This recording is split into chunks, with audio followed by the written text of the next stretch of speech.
안녕하세요. 저는 목동에서 아이들 독해를 지도하고 있는 독해선생 에리카 쌤입니다.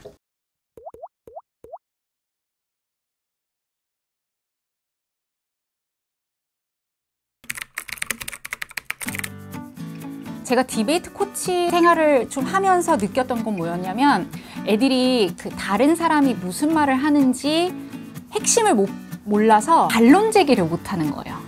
반론을 제기하거나 이럴 때는 상대가 말하는 거를 듣고 그 다음에 거기에서 뭐가 핵심인지를 파악해서 나의 주장을 펼쳐야 되는데 그 부분이 되게 안 되고요. 그 다음에 최종 변론 같은 경우는 다 디베이트가 끝나는 거의 마지막 시점에서 우리 팀의 어떤 주장을 요약 정리해서 그날의 디베이트 모든 과정을 요약 정리해서 그래서 우리는 이거를 주장합니다 해야 되는데 그 요약하기하고 반론하기가 안 되는 거예요. 바로 이제 그게 독해의 문제다라고 저는 판단을 했고 그래서 이제 독해력에 대해서 관심을 갖고 뭔가를 찾기 시작을 했고요.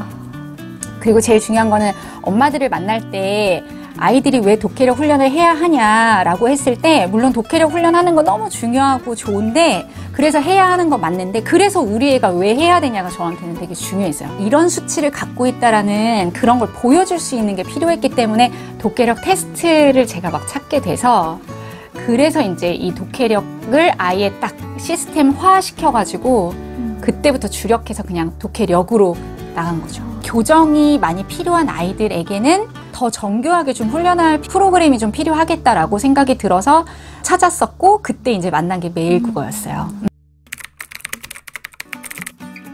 글을 읽으면 이해를 해야 되죠. 이해가 돼야 되죠. 근데 이해를 한다는 것은 일단 저는 어떻게 정의를 내리고 있냐면 이 활자로 되어 있는 것이 이미지화 되어야 되고 그 다음에 이게 이제 글자로 되어 있는 건 평면적이잖아요. 평면적인 정보가 입체적 정보로 바뀌어야 돼요. 구조화를 시킬 수 있어야지 이해가 됐다라고 저는 이제 나름대로 정의를 내리고 아이들을 가르치고 있어요. 독해 교정이 필요하다라는 이제 의미는 아이가 이제 글을 읽을 때 우리가 핵심을 파악을 하려면 의미 덩어리로 봐야 돼요.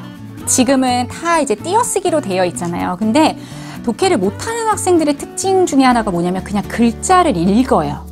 의미를 읽는 게 아니라 글자를 읽는 거예요.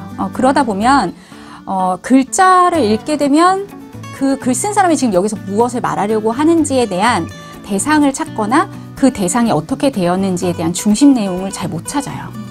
그게 이제 저는 독해 교정이 필요한 아이라고 판단을 하고 그래서 이제 첫 번째로 하는 게 이제 의미 덩어리로 볼 수 있도록. 그래서 우리 매일국어에도 보면 의미 덩어리 이렇게 나오잖아요. 그러니까 그런 훈련이 조금 더 정교하게 필요하고 그 다음에 그 아이들이 어떤 정보를 읽었을 때 그것을 구조화시킬 수 있는 능력까지 가려면 굉장한 그 누군가의 피드백과 이제 도움이 좀 많이 필요한데 저는 그 역할을 제가 하고 있는 거예요.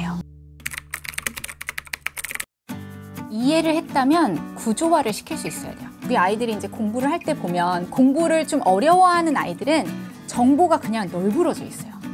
이제 이해를 했다, 그 다음에 독해를 잘했다, 그리고 뭔가 아이가 이제 분석이 끝났다라고 하는 것은 글을 읽고 어떤 타이틀을 붙여서 그 타이틀에 해당하는 내용을 묶을 수 있어야 되는 거예요. 그래서 저는 구조화시키는 것에 훨씬 더 집중을 하고 그것을 잘 할 수 있도록 제가 도와주는 거죠. 그걸 이제 교정 피드백이라고 하는 거예요. 비대면 정규 수업에서는 매일 국어를 하고 있죠. 등원하는 아이들이나 아니면 이제 비대면으로 그 매일 국어 프로그램을 쓰고 있는 아이들이나 모든 훈련은 다 똑같아요. 독해력이라는 것은 글 쓴 사람의 입장에서 보는 거예요. 독서도 마찬가지예요. 비판적 사고를 키워주려면 이 사람은 지금 이 주제로 말하고 있고 무엇을 말하려고 한다. 근데 나는 거기에 대해서 어떻게 생각한다가 들어가야 이게 분석적으로 글을 읽는 게 되는 거고 독해력을 키워줄 수 있는 독서가 되는 거죠. 독서를 많이 하면 독해력이 좋아지는 거 아니냐. 저는 이건 세모라고 항상 말씀드리거든요. 그럴 수도 있고 아닐 수도 있다.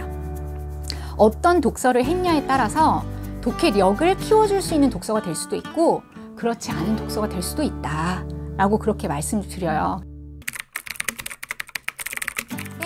저는 어휘를 아이들이 쓰고 소리내서 읽는 거가 제일 중요하다고 생각을 해요. 쓴다는 건 눈으로 보고 손으로도 보는 거잖아요.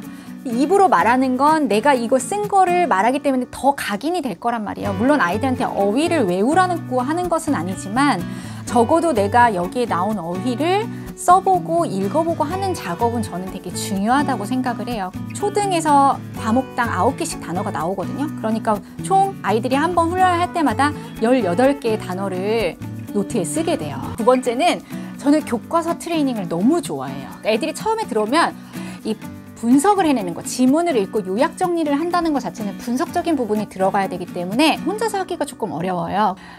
제가 처음에는 이제 교정이 많이 필요한 애들한테는 의미 단위 끊을기를 제가 다 해서 이 소리내서 제가 읽어줘요. 이렇게 구두로 전체적인 내용을 다 확인해 준 다음에 다시 문제를 풀어봐. 그럼 아이들이 잘 풀어요. 그래서 저는 이 두 가지. 그냥 학원에 들어오는 아이들 뿐만 아니고 많은 아이들을 만나서 진짜 독해력 분석을 해주고 싶어요. 우리 아이의 어떤 능력을 수치화된 결과로 본다는 것은 굉장히 중요한 의미가 있는 것 같아요. 우리 아이가 현재 어느 위치에 있고 그 다음에 영역별로 어떻게 되어 있는지, 또 아이들마다 데이터가 되게 재밌는 데이터들도 되게 많거든요. 어휘력이 안 좋은데 사실적 이해가 높아요. 그런 건 뭐를 의미하냐면 아이들이 이제 기본 능력이 잘 안 갖춰져 있는데 문제를 잘 푸는 거예요. 이런 게 다 어디서 오냐? 애들이 문제를 너무 많이 풀어서 문제 푸는 기술만 갖고 있는 거예요. 그래서 그런 부분들을 좀 체크해 볼 수 있는 기회를 드리는 거는 굉장히 좋은 거다라고 생각이 들어서 앞으로 남은 기간 동안 1000건의 분석을 해서 그러려면 이제 전국에 있는 아이들을 다 만나야 되겠죠. 그게 정말 제 꿈이에요.